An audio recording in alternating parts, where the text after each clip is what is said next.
Hello বন্ধুরা, আজকে আপনাদের দেখাবো খুবই একটি ইউনিক রেসিপি। সেটা হচ্ছে তাল আটির লুচি। বর্ষাকালে যে তালগুলো আমরা খেয়েছিলাম তার আটিগুলো রেখে দেওয়া হয়েছিল, সেটা সময়ের সাথে সাথে ভেতরে এরকম শাঁসযুক্ত হয়ে গেছে। আপনারাও নিশ্চয়ই এটি খেয়েছেন, কিন্তু এইটা দিয়েই লুচি বানালে মিষ্টি মিষ্টি খুব সুন্দর খেতে হয়। দেখুন রেসিপিটি কিভাবে বানানো হচ্ছে। প্রথমেই এই তাল আটিগুলিকে চিনি দিয়ে ভালো করে পেস্ট করে নিতে হবে। তারপর ময়দাতে নুন আর ময়ন দিয়ে এই পেস্টটা দিয়ে ভালো করে মেখে নিতে হবে।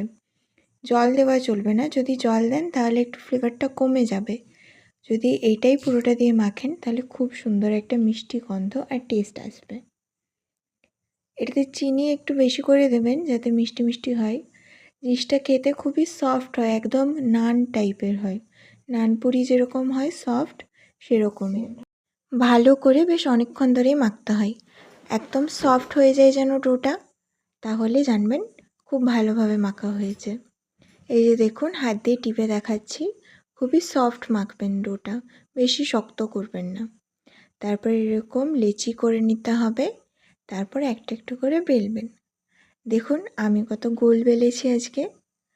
তারপর এটাকে ভেজে নিতে হবে, যেরকম নর্মাল লুচি ভাজা হয় তেলে সেরকমই। লুচি ভাজলেই দেখবেন খুব সুন্দর ফুলছে, আর খুব সুন্দর গন্ধটা এটার, একটা তাল আটির মিষ্টি গন্ধ আছে।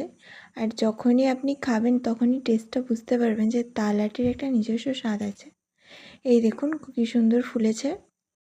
এই তাল আটির লুচিটা এই সময়েই করতে পারেন আপনারা, কারণ এই সময় তাল আটি পাওয়া যায়। এই তাল আটির লুচিগুলোর সাথে সেদিনে হয়েছিল মিষ্টি ঝাল কুমড়োর তরকারি।